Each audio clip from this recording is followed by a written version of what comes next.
৫৫ বছৰতো নিৰ্মাণ নহল নটসূৰ্য ফণী শৰ্মাৰ সমাধিক্ষেত্ৰ। এইবাৰ চৰকাৰ আৰু প্ৰশাসনক প্ৰত্যাহ্বান জনালে পৰিয়ালবৰ্গই।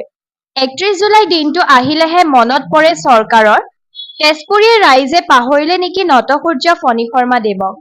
কিন্তু আজিলৈকে সম্পূৰ্ণ হৈ নুঠিল সমাধিক্ষেত্ৰ আৰু নটসূৰ্য ফণী শৰ্মাক লৈ নিৰাশ কিয় ৰজাঘৰীয়া।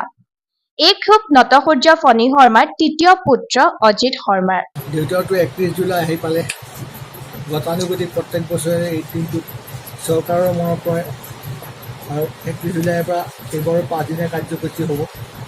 কিন্তু অতি পৰিতাপৰ বিষয়, সমাধি ক্ষেত্ৰতো এনেকৈয়ে পৰি থাকে। ২০১৩ চনতে তেতিয়া স্বাস্থ্য আৰু শিক্ষামন্ত্ৰী হিমন্ত বিশ্ব শৰ্মাই আধাৰশিলা স্থাপন কৰিছিল।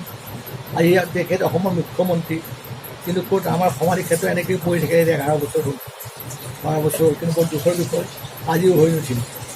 কিয় ইমান অৱহেলা কৰা মই একো বুজি নাপাওঁ।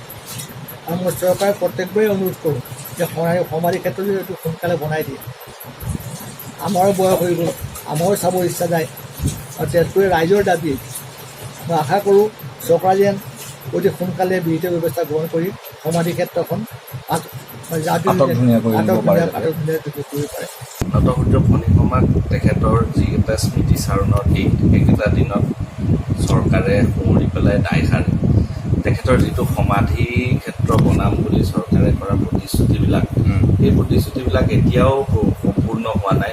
তেখেতৰ ল'ৰাক দোকান এখন ঠিক কৰি দিলে চব বজাৰ ভাঙাৰ পিছত, সেইটোৰ বাবে ধন্যবাদ আমাৰ শোণিতপুৰ উপায়ুক্ত মহোদয়। কিন্তু চৰকাৰে হাতে কামে লাগি যিটো সমাধি ক্ষেত্ৰৰ কাম কৰিব লাগিছিলে, সেইটো কাম সম্পূৰ্ণ কৰিব নোৱাৰাটো অতি দুখজনক কথা।